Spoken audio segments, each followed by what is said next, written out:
با طلوع عطر ماه رمضان شکر خدای مهربان.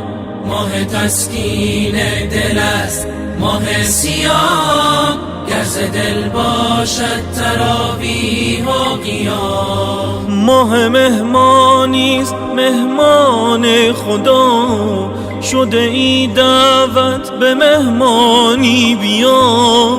بنشین بر سفره خانه خدا، نوش جان کن از مناجات و دعا.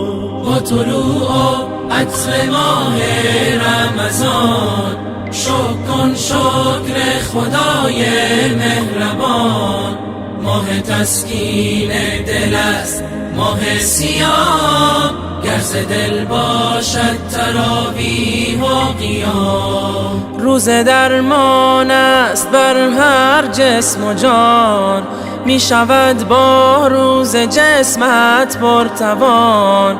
هم شود با روز صبر تو زیاد، چون بیاری مستمندان را بیار. با طلوع عطر ماه رمضان شکر خدای مهربان. ماه تسکین دل است، ماه سیاه، گر ز دل باشد تراویح و قیام. روزداری حکم شرع و سنت است، جزو رکن دین برای امت است. 11 ماه غرق بودی در گناه، فرصت است 1 ماه که برگردی به راه. روزداری حکم شرع و سنت است، جزو رکن دین برای امت است. 11 ماه غرق بودی در گناه، فرصت است 1 ماه که برگردی به راه.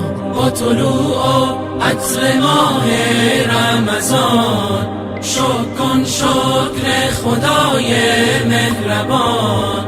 ماه تسکین دل است، ماه سیاه، گر ز دل باشد تراویح و قیام.